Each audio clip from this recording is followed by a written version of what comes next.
Salut, salut, bienvenue à cet épisode où cette semaine, on va parler de faire un grand nettoyage. Alors, c'est le printemps, le soleil brille, les oiseaux chantent, la nature renaît. Et, je sais pas si tu te rappelles, si c'était comme ça chez toi quand tu étais plus jeune, tes parents faisaient ça, mais chez moi, au printemps, c'était le moment de faire un beau grand nettoyage pour que la maison soit toute propre et qu'on enlève toute la poussière de l'automne, de l'hiver qui se sont accumulés pour pouvoir repartir du bon pied. Puis en agriculture, c'est un peu comme ça aussi. C'est le moment où on nettoie le champ, on fait les semis, on se prépare pour pouvoir plus tard dans l'année récolter.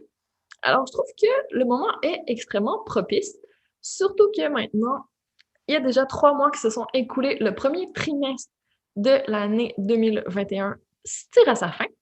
Donc, c'est un bon moment pour revisiter nos intentions de début d'année et aller chercher peut-être à définir ce qu'on veut pour le deuxième trimestre, regarder nos grandes lignes annuelles, puis choisir des objectifs un peu différents, célébrer surtout si on a accompli des choses qui nous ont été bénéfiques, si on est fiers de ce qu'on a accompli durant le premier trimestre. Puis si on n'est pas tout à fait arrivé au résultat qu'on voulait, c'est pas le moment de se taper sur la tête. Il reste encore plein de mois. C'est le projet d'une vie d'atteindre des rêves, de réaliser des rêves. Donc, faut pas se taper dessus, faut pas s'apitoyer non plus. C'est vraiment un work in progress. Je préfère le voir comme ça. Donc, qu'est-ce que tu as appris de ces objectifs que tu n'as pas atteints? Pourquoi? Est-ce que tu peux faire différemment une prochaine fois à l'avenir pour peut-être arriver à les atteindre avec plus de facilité, que ce soit vraiment un bon moment pour toi aussi. Faut pas toujours être en train de travailler puis de s'épuiser. Je pense pas que c'est ça le but de la vie. Donc, comment on peut trouver une balance dans tout ça? Alors, ouais, aujourd'hui, ça va pas être un speech sur comment faire le ménage de notre maison, non, parce que je pense que le ménage qu'on peut faire en ce moment, qui nous apporterait un maximum de résultats, c'est un ménage qui est un peu plus en profondeur, qui n'est pas juste sur une sphère de notre vie, mais bien sur plusieurs. Donc, je t'invite à prendre ton agenda maintenant parce que ça va prendre un petit peu de temps. Donc, tu n'es pas obligé de faire tout aujourd'hui, c'est juste pas possible, je te préviens. Donc, prends ce qui te parle le plus là-dedans aussi. Si toi, il y a des sphères que tu considères que tu n'as pas besoin de ménage, pas de souci. Tu gères ton grand nettoyage du printemps, c'est à toi. Donc, fais ce qui va t'apporter du bien-être, fais ce que tu as besoin, toi. Prête? Alors, première chose dont je vais te parler, ça va être bien sûr dans la sphère environnement. Donc, oui, faire un grand ménage de notre maison, ça peut vraiment faire du bien. Puis là, je te parle bien sûr de faire le ménage un peu partout, dans les petits coins cachés, derrière les meubles et tout ça, nettoyer tout ce qu'on ne nettoie pas d'habitude. Mais je t'invite à aller encore un peu plus loin dans ta réflexion parce que il y a tellement de bienfaits à avoir un environnement épuré, un environnement où on se sent bien, ça a un impact direct sur nous.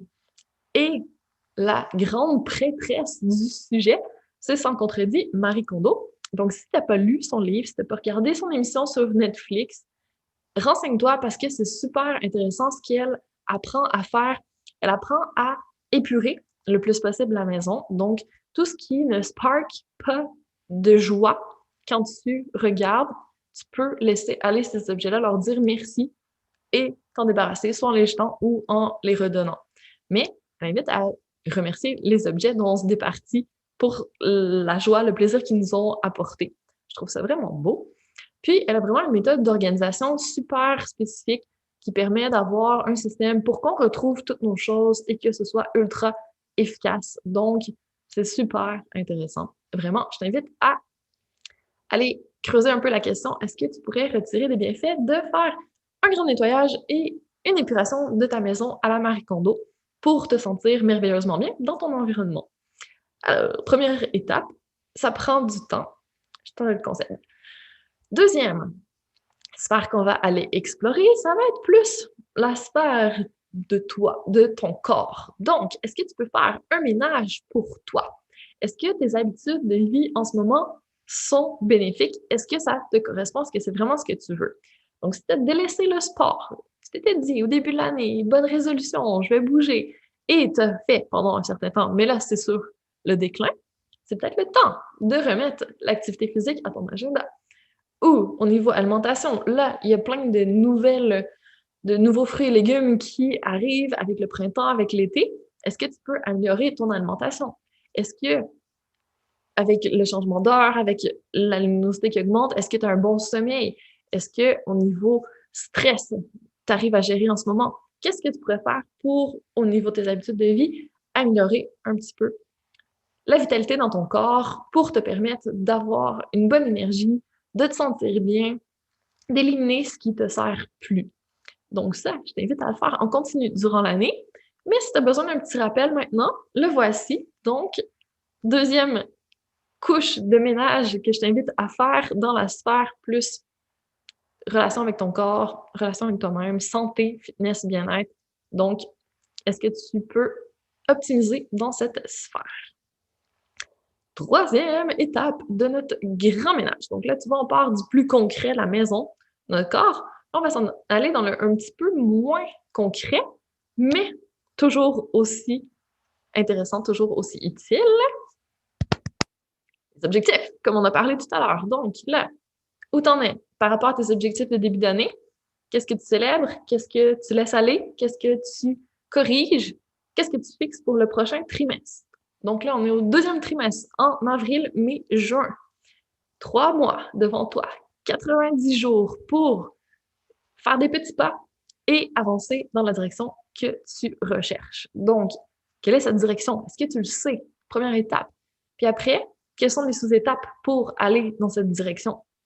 Donc, si tu t'es un peu perdu là-dedans, reviens à quelque chose de simple. Plus c'est simple, moins on a de résistance au niveau mental, plus on le fait, plus on avance tranquillement, mais sûrement. Donc, simplifie tes objectifs, simplifie tes actions, fais de l'espace dans ton agenda pour avoir le temps, l'énergie, la charge mentale qui te permet de le faire. C'est primordial. Donc, tu peux pas passer à côté. Troisième étape, il faut que tu fasses le ménage dans tes objectifs, dans tes priorités, accessoirement aussi.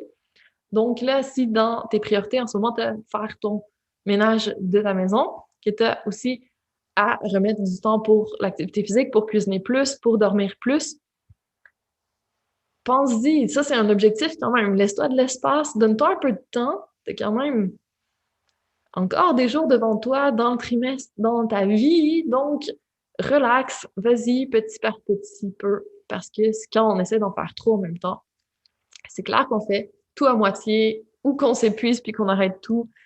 Mais dans tous les cas, c'est pas efficace. Donc, ménage, étape numéro 3 dans les objectifs, dans les priorités.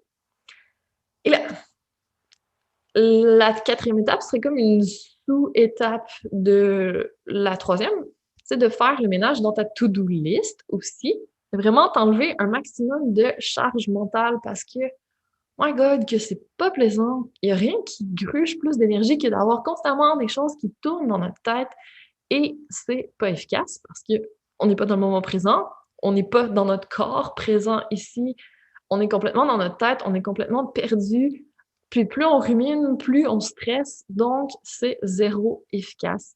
Je t'invite vraiment à aller chercher, à épurer ta to-do list, prendre une grande respiration, à t'enlever tout ce qui te pèse en ce moment pour que si tu les enlèves, tu te sens mieux. Donc, fais-le.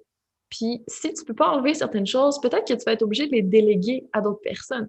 Tu as le droit d'aller chercher de l'aide. Donc, apprendre à demander de l'aide, puis à la recevoir aussi. Hein? Quand on est une superwoman qui veut tout faire, c'est difficile parfois d'aller, demander. Mais après ça, on dit, ah non, finalement, laisse tomber, c'est bon.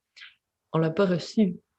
On l'avait demandé, mais là, on s'est retiré parce qu'on s'est senti mal, parce qu'on n'a pas l'habitude de recevoir de l'aide. Mais pourtant, on n'a pas à tout faire tout le temps toute seule. C'est juste pas possible.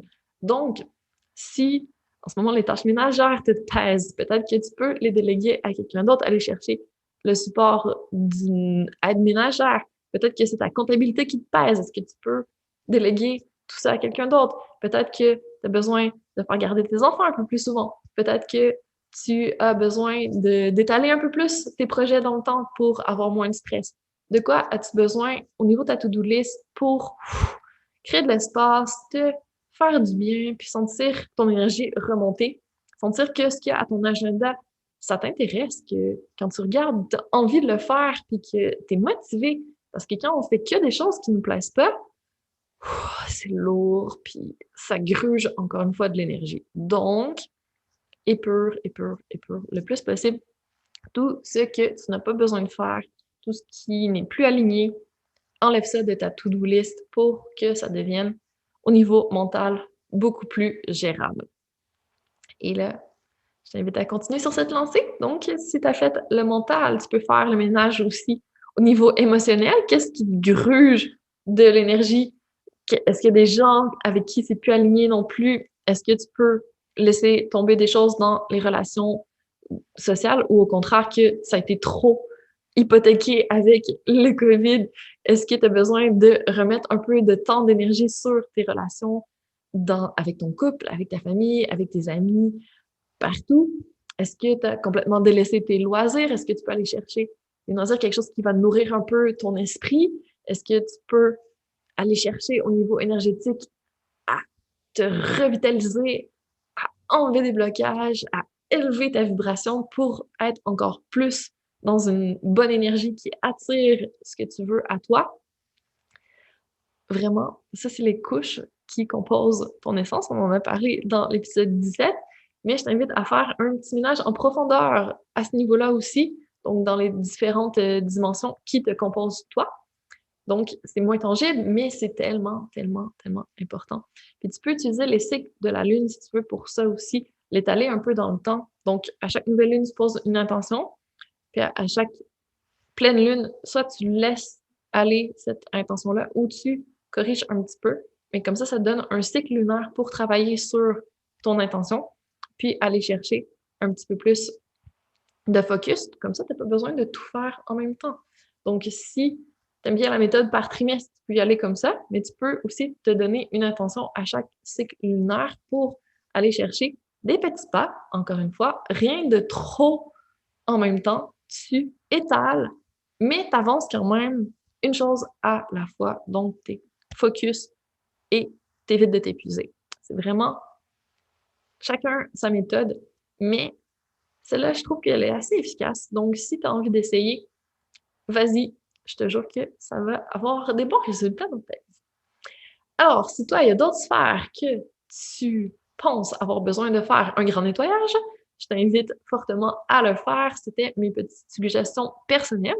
Donc, ménage dans notre environnement, mais aussi dans nos habitudes, dans la sphère santé, fitness, bien-être, aussi dans la sphère plus en lien avec les émotions, avec les relations, aller chercher au niveau mental un peu plus de clarté, lâcher tout ce qui ne nous sert plus, revoir tes objectifs parce qu'on arrive au deuxième trimestre, puis aller chercher à nourrir ton esprit, à te faire du bien, à prendre soin de toi, comme d'habitude, mettre un peu plus de feel good dans ta vie. Et il y a toujours la feel good société, si tu as besoin de le faire avec d'autres personnes, d'avoir quelqu'un qui pense à ta place au thème que tu peux aborder dans ton évolution personnelle. Ça me fera plaisir de t'accompagner là-dedans. N'hésite pas si tu as des questions. Alors, je te laisse faire ton grand nettoyage à ton rythme, sans stress. Respire, le printemps, ça dure encore quelques mois, ça dure un trimestre. Donc, tu as le temps de planifier tout ça, puis d'avancer à ton rythme. Alors, let's go, c'est parti. J'espère que ça va t'avoir inspiré et que tu vas passer une magnifique semaine, un magnifique printemps. À très bientôt.